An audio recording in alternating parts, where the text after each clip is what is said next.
Yo, come on in and come check out my kitchen diorama once the scale that I created. And as you can see, I'm in a cubicle room. Now I started with the flooring, so I printed out a wooden pattern. I glued stick the pattern down because I didn't want it to be permanent. But look how beautiful that is. Then I created this elongated window diffuser for natural lighting to peek in. As you can see here, I was spot on what I was going for. Perfect lighting coming through. That's what's up. Now this wooden piece came from Daiso store, already made. I bought several to make this. Yeah, so I glued two together, adding a countertop. Then I took out the drawers and added a base for height. I continued to sand the pieces down for a smooth countertop. The lights are added for a unique piece. Gives off that beautiful glow for nighttime shots, know what I mean? But these are not the stools for the kitchen.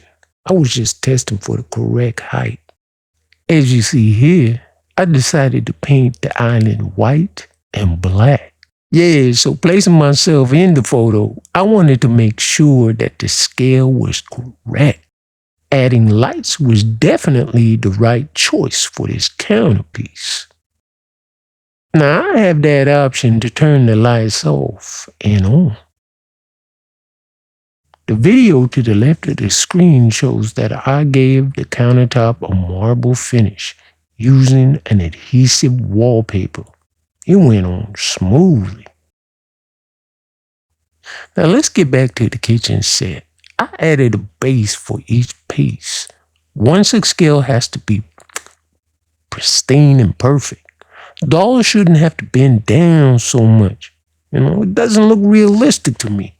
So getting the scale right is important for a realistic look. I had to make sure that the bases on every kitchen set was the same height for every piece.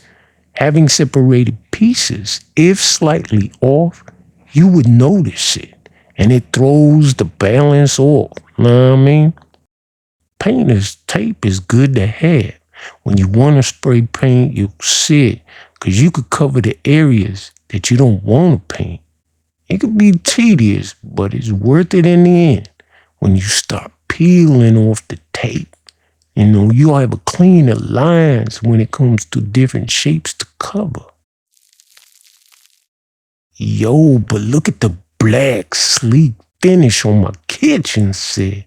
It's exactly what I envisioned.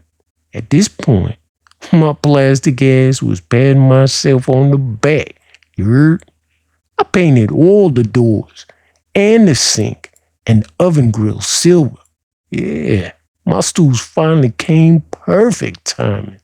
Yo, let me show you the added modifications that I added to the stove. The oven has the digital settings. The burners, they light up. And to the left, you can see that I modified my refrigerator to add more food space. And as you see in the video, I added some mini food to show y'all what it looked like. Yeah, so all kitchens should have a cutting board. I built this from scratch. It's not just the cutting board, it's also a utility drawer, plus a movable storage cart. Now, thanks for watching, y'all. Stay connected for part 2 to see my kitchen diorama. Don't forget to like, comment, share, and subscribe. Deuces.